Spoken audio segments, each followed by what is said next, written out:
Hi. The Eighth Ward is 2 blocks that way, and it was 1/3 African American, 1/3 immigrant, and 1/3 Irish. But most people focus on the African American side because it was the majority of African American people in Harrisburg at the time, and that was where most of them lived. Well, the challenging thing to finding things in the American historical imprints is that Harrisburg was only established in 1795. So I decided to focus on the origins of some of their African American churches. And I did find a lot of information. In the late 1700s, Franscis Asbury came from England here to the United States, and he hid during the Revolutionary War. And when he came out in the 1780s from hiding, he hooked up with an African American man named Henry Hosier. And Henry Hosier, there's a lot to say about him, but none of it in the American historical imprints. But Henry Hosier converted a lot of people.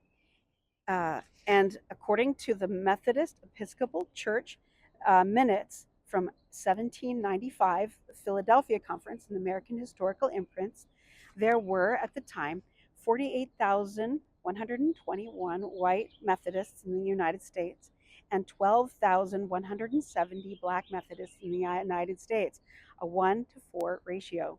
And in Philadelphia itself, there were 311 white Methodists and 121 black Methodists.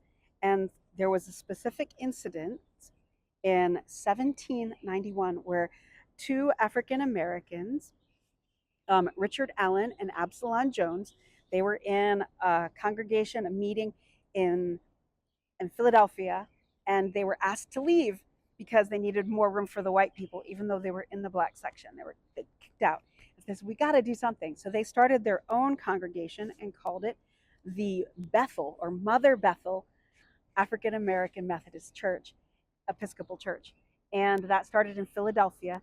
And there was articles in the imprint, in the American historic imprints, where there was epidemics of yellow fever, and Allen and Jones gathered the people, and they helped the people in Philadelphia, the white people in Philadelphia, fight this yellow fever and protect them, bury their dead, nurse the sick.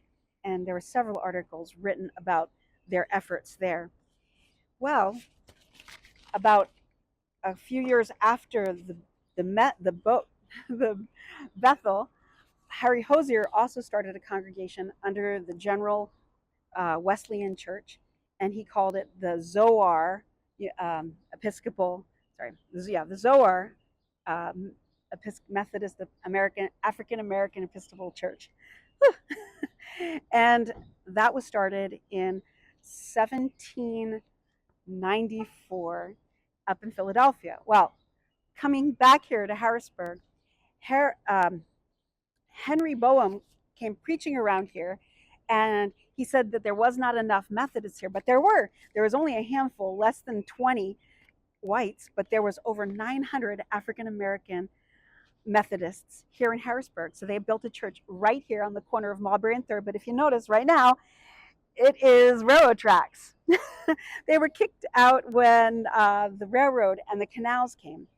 But soon after they built this church here, in 1829, the Bethel American Methodist Episcopal Church came and established a building in 8th Ward. And then by 1939, this small church here was getting pushed out. There also was too many people. So they established the Wesley Union Church that moved also into 8th Ward, to be torn down in 1910.